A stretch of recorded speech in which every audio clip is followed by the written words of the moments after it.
Merci Madame la Présidente. Monsieur le Président, simplement cette question ne se veut en rien politique, mais reflète l'inquiétude et le désarroi des intercommunalités de notre île. Ma question portera donc sur le coût du traitement des déchets en Corse et son mode de facturation aux intercommunalités. Je prendrai comme exemple celui de la CAB, qui produisait en 2020 19 400 tonnes. Les chiffres sont importants, chers collègues, et ils sont surtout têtus. 19 400 tonnes d'ordures ménagères pour un coût de 6,7 millions d'euros de cotisation au CIVADEC et un coût de 300 euros par tonne qui avait été majoré de 44 euros suite à la crise des déchets. La mise en balle et l'export, niveau de facturation maintenu en 2021 sans explication, malgré l'arrêt de la mise en balle et donc de l'export. Après avoir mis en place des mesures fortes pour réduire ces volumes et répondre ainsi aux rappels aux droits et remarques de la Chambre régionale des comptes, notamment par l'adoption d'un règlement de redevance spéciale fixant un seuil limite de collecte publique à 8 000 litres par semaine pour les gros producteurs professionnels. La CAB a baissé sa production globale d'ordures ménagères de 3 200 tonnes, qui a atteint 16 235 tonnes en 2024, pour une cotisation de 6,7 millions. Cotisation similaire à 2020, avec 3 200 tonnes de moins. Là où nous aurions dû bénéficier d'une économie de 1,3 million d'euros. Plus édifiant encore, le volume tout flux confondu produit par la CAB est passé de 32 880 tonnes en 2020 à 26 895 tonnes en 2024, soit une baisse de 6 085 tonnes pour un même montant de cotisation. Et sans vouloir aller trop loin dans le passé, je vous rappelle que la tonne facturée a doublé en moins de 10 ans. Elle est passée entre 2016 et 2024 de 205 euros la tonne à 416 euros la tonne pour atteindre 470 euros la tonne en 2025. Face à cette situation, plusieurs intercommunalités de l'île, dont la CAB, avaient demandé la mise en place de la tarification basée sur leur niveau de tri et incitant mécaniquement à sa généralisation pour que les bons élèves payent moins que les mauvais. C'est ce qui a été mis en place par délibération du Conseil syndical du 27 décembre 2023, actant la mise en place de tarifs répartis en 6 tranches. La CAB se situait au moment de ce changement dans la deuxième tranche, entre 10 et 20% de collecte sélective.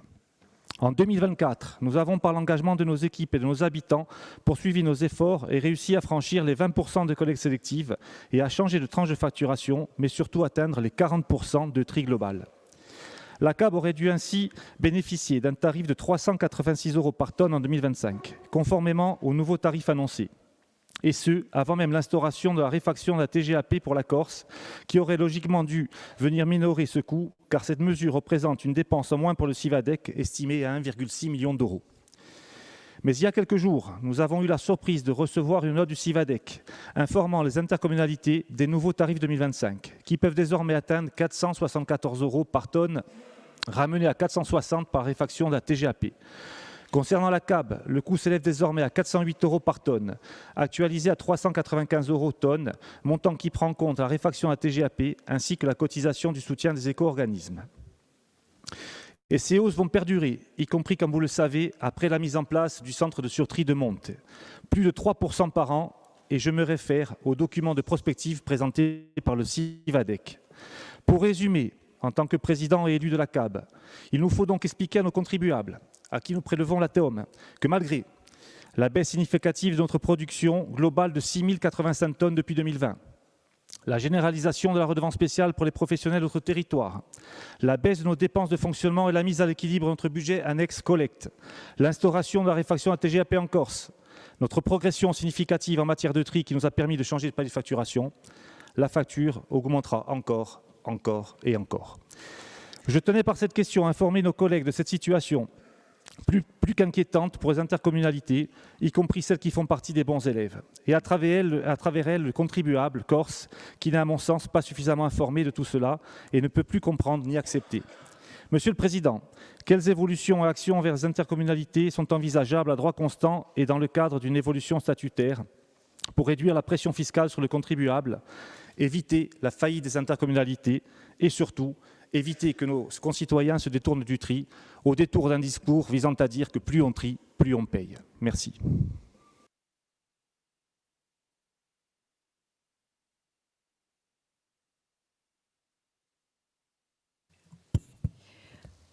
Ringradiabi. Monsieur Armanet, donc président de l'Office de l'environnement. Ringraziavi, cara Presidente. cari colleghi, Monsieur Louis Pozzo di Borgo vient d'évoquer une situation que connaissent une grande majorité des intercommunalités de Corse et une question fondamentale, bien évidemment, se posera à nous et j'essaierai d'y répondre de manière très claire. Lorsque vous évoquez le sujet, on finit par s'y perdre. Vous avez asséné bon nombre de chiffres qui impactent aujourd'hui la communauté d'agglomération de Bastia que nous connaissons, hélas, parfaitement. Et cette question du coût de la gestion des déchets, de son impact sur la pression fiscale est bien évidemment un enjeu majeur pour notre territoire. Les intercommunalités de Corse sont effectivement les acteurs principaux de l'exécution du service public de collecte et de traitement des déchets. Comme vous venez de le rappeler, elles se retrouvent confrontées à l'exercice parfois périlleux de maintenir un service de collecte performant, moderne, d'en limiter les coûts et de prôner bien évidemment des changements de comportement bien souvent incompris par les usagers. Et celui que vous évoquez, il est toute la difficulté de l'exercice qui consiste aujourd'hui à faire payer à nos contribuables une facture qui ne cesse d'augmenter alors qu'on devrait être dans une tarification incitative qui devrait permettre de réduire la facture. Mais cette facture, elle est aussi structurelle, c'est ce que l'on doit se rappeler. C'est-à-dire que toutes les intercommunalités de Corse aujourd'hui ne prélèvent pas, par le biais d'un budget annexe, l'intégralité du coût de la collecte et du traitement. Donc elles supportent, dans leur budget général, une partie de ce qu'elles devraient percevoir. Donc il est extrêmement difficile de dire aujourd'hui à nos administrés « vous avez été de bons trieurs, vous allez payer moins ». Et nous devons absolument arriver à atteindre cet objectif-là, sinon c'est incompréhensible. Alors, le plan territorial de prévention des déchets qui a été approuvé le 25 juillet 2024, il définit bien sûr les pistes prioritaires et c'était le travail qu'avait à faire la collectivité de Corse via l'Office de l'environnement.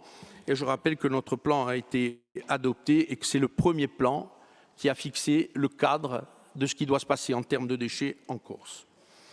J'essaierai de vous répondre en deux temps, même si je le dis en préambule, le fil conducteur de nos réflexions à ce sujet doit être bien sûr le tri sélectif en porte-à-porte et nous ne devons absolument pas relâcher la pression sur ce sujet qui reste un sujet important. Je vous répondrai donc en deux temps.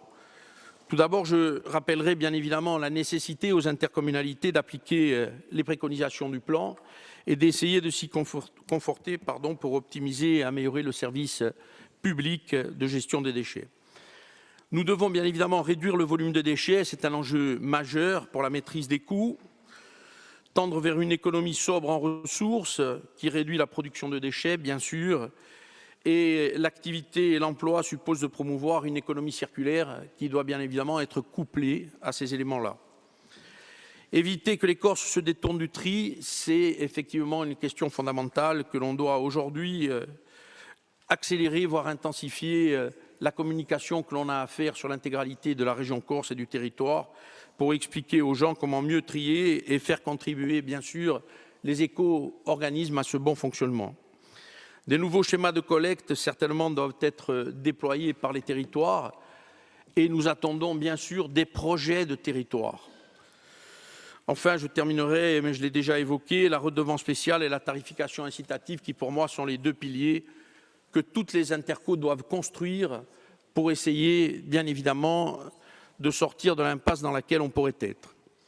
C'est dans cette perspective que la collectivité de Corse a proposé d'établir plusieurs conventions, et notamment avec les intercommunalités. Je vous rappellerai que l'ADEME s'est désengagée du projet que nous avions en commun et que du coup, les choses sont un peu restées lettres mortes puisqu'ils avaient une partie en fonctionnement et la collectivité, via l'Office, s'assurait de la partie investissement. Donc, il est important d'ailleurs de le préciser, et de le rappeler que la collectivité de Corse, malgré des ressources limitées, vous l'avez compris, et nous aurons un exercice budgétaire tout à l'heure et on essaiera de définir ensemble, bien évidemment, ces priorités-là. Mais malgré ça, et je tiens à le donner en exemple, l'Office de l'environnement accompagne les intercommunalités qui sont en demande et qui ont un vrai projet de territoire. Je donnerai quelques exemples. La communauté des communes de Castagnic-Cazinc, la communauté des communes de Costa Verde, la communauté des communes de Cellavo-Ponelli, qui nous ont alertés sur le fait qu'ils avaient des besoins et l'Office de l'environnement a répondu favorablement à leur projet de territoire.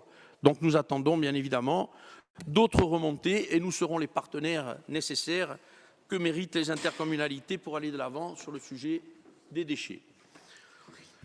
Concernant le désaccord du Conseil exécutif dans les prospectives financières imposées au territoire par le Civadec, l'opérateur quasi unique du traitement des déchets ménagers en Corse, je souhaite rappeler quelques faits.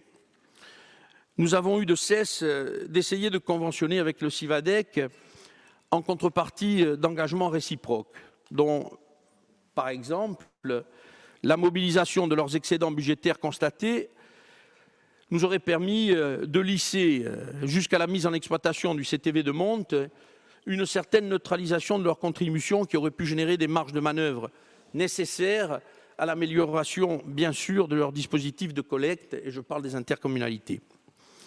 Faute d'accord entre les parties, mais j'aurai l'occasion d'y revenir un peu plus tard dans la matinée, de la gestion des déchets continuera de croître. Monsieur Pozzo-di-Borg, vous l'avez rappelé, toutes les trajectoires qui sont aujourd'hui fournies par le Civadec, après l'installation de Monte, continuent de croître de 3% par an. Plus inquiétant encore, et je ne fais que lire les propos reportés par le Civadec et leur étude d'impact pluriannuel d'investissement et la prospective financière associée montrent que, ce sont leurs propos, l'augmentation des coûts de traitement et de valorisation dans les conditions techniques et économiques actuelles, notamment tri des emballages sur le continent et hausse de la TGAP, et coûts de traitement est bien évidemment la conséquence d'un scénario en augmentation constante. Et il rajoute, la mise en service du CTV permet de contenir et d'infléchir cette augmentation de manière marquée, mais restant à des coûts supérieurs à ceux actuels. Et vous l'avez évoqué, il s'agit là de 3% par an de manière régulière et pérenne pour les années à venir. Je terminerai en vous disant qu'il est véritablement impératif que les intercommunalités s'interrogent sur un tel dispositif toujours plus ruineux au fil des ans, sans aucune perspective financière améliorative. Avec ou sans le projet de Monte, la trajectoire budgétaire actuelle, déjà insoutenable pour les collectivités, ne va pas connaître d'inclinaison. Et les ambitions peut-être d'en construire un second ou d'aller vers une valorisation énergétique viendraient complexifier d'autant les choses. Il est véritablement aujourd'hui de la responsabilité de tous les acteurs de la gestion des déchets de créer un autre écosystème. Le système dans lequel nous évoluons aujourd'hui a vécu. Et nous devons effectivement, et je vous rejoins, Monsieur Pozzo-di-Borg, être capables d'inverser la tendance selon laquelle plus on trie, plus on paie, afin de répondre aux exigences de la transition écologique, tout en garantissant une respiration financière fondamentale pour les territoires et donc pour l'ensemble des contribuables corses. La question est pendante, quid du Civadec? A ringraziarvi.